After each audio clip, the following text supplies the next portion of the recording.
नमस्कार। भारतवर्ष का गौरवशाली इतिहास यूट्यूब चैनल में आप सभी का हार्दिक स्वागत है। भारतीय इतिहास के स्रोत के रूप में मुद्राएं और सिक्के अत्यंत महत्वपूर्ण माध्यम रहे हैं। आप सोचेंगे कि सिक्कों का इतिहास से क्या लेना देना है।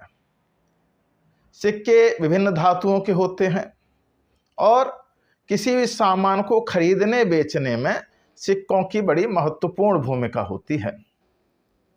जैसे मान लीजिए सोने के सिक्के हैं तो संपन्न व्यक्तियों के पास रहेंगे, चांदी के सिक्के विपन्न व्यक्तियों के पास रहेंगे, और सिक्कों पर किसी राजा का चित्र बना रहता है, उस पर तिथि रहती है, उस पर कोई लेख लिखा रहता है। इन सब से भी हमको इतिहास के बारे में बड़ी महत्वपूर्ण जानकारी मिलती है। जैसे मान लीजिए गुप्त शासकों के सिक्के पर लक्ष्मी का अंकन मिलता है, उनके राजकीय चिन्ह गरुड़ का अंकन मिलता है, और साथ ही साथ उन राजाओं की उपाधियां भी लिखी रहती हैं। जैसे परम भागवत की उपाधि रहती है, सर्वराजोच्छेता की उपाधि रहती है। इस प्रकार की उपाधियों से पता चलता है कि गुप्त शासक जो है चक्रवर्ती सम्राट थे और वैष्णव धर्म को मानते थे। और गुप्तों के जो सिक्के सोने के हैं, इसका मतलब कि गुप्तों के समय में बड़ी संपन्नता थी अपने देश में। इसके अतिरिक्त जहां जहां सिक्के मिलते हैं वहां वहां माना जाता है कि गुप्त शासकों के सिक्के जो है जहां जहां मिल रहे हैं वो क्षेत्र गुप्तों के राज्य में रहा होगा। और जहां चांदी के सिक्के चल रहे हैं उस समय अर्थव्यवस्था उतनी अच्छी नहीं थी जितनी उस समय थी जब सोने के सिक्के चल रहे थे। इस तरीके से सिक्कों की धातु और उसके प्राप्त स्थान से हमको ये पता चल जाता है कि किसी राजा का क्षेत्र कितना बड़ा रहा होगा। गुप्त शासकों के प्रारंभिक काल के जो सोने के सिक्के हैं उनमें शुद्धता की मात्रा बहुत अधिक है, परंतु कुमार गुप्त के बाद के सिक्के जो हूण आक्रमण के बाद के हैं उनमें सोने की शुद्धता कुछ कम है। ऐसा लगता है कि हूण आक्रमण के बाद गुप्त शासकों की आर्थिक स्थिति कुछ विचलित हो गई थी, इसलिए सोने की मात्रा उतनी शुद्ध नहीं रह गई। आइए अब जानते हैं कि सिक्कों का आरंभ कब से हुआ। बहुत पहले सिक्कों की कोई आवश्यकता नहीं थी, जिसे जो जरूरत होता था वो मांग लेता था एक दूसरे से।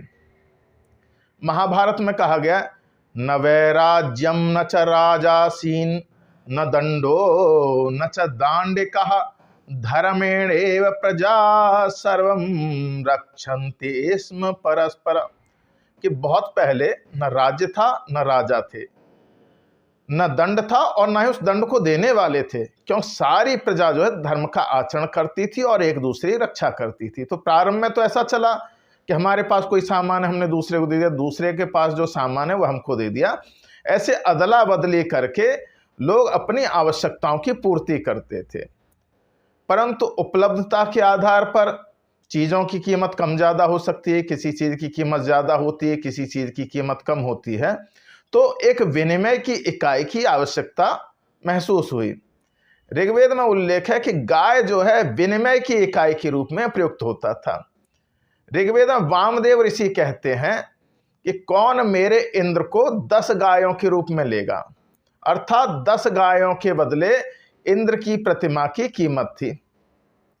ऋग्वेद में ही दिवोदास राजा अपने पुरोहित को वस्त्र आदि अन्य वस्तुओं के साथ 10 हिरण्य पिंड भी देते हैं। ऐसा प्रतीत होता है ये हिरण्य पिंड भी किसी मुद्रा के रूप में प्रचलित रहा होगा। ऋग्वेद में निष्क का भी उल्लेख मिलता है। यह निष्क सोने का होता था, यह गले में आभूषण के रूप में ही पहना जाता था और मुद्रा के रूप में भी प्रचलित था। पंचविश ब्राह्मण में रजत निष्क का उल्लेख मिलता है। तो इससे पता चलता है वैदिक काल में गाय, हिरण्यपिंड, निष्क, रजत निष्क ये मुद्राओं के रूप में प्रयुक्त होते थे। अभी तक कोई नियमित रूप से सिक्के प्रचलन में नहीं है, परंतु 6ठी शताब्दी ईसा पूर्व में बुद्ध के समय सिक्कों के प्रचलन के साक्ष्य मिलते हैं। इस समय एक निश्चित भार वर्ग के चांदी के सिक्के मिलते हैं जिसमें कुछ ठप्पे लगे हुए हैं। इन सिक्कों को आहत मुद्रा कहा जाता है। हम लोग अपनी अगली वीडियो में जानेंगे आहत मुद्राएं क्या होती हैं। मेरे चैनल से जुड़े रहने के लिए आप सभी का धन्यवाद। नमस्कार।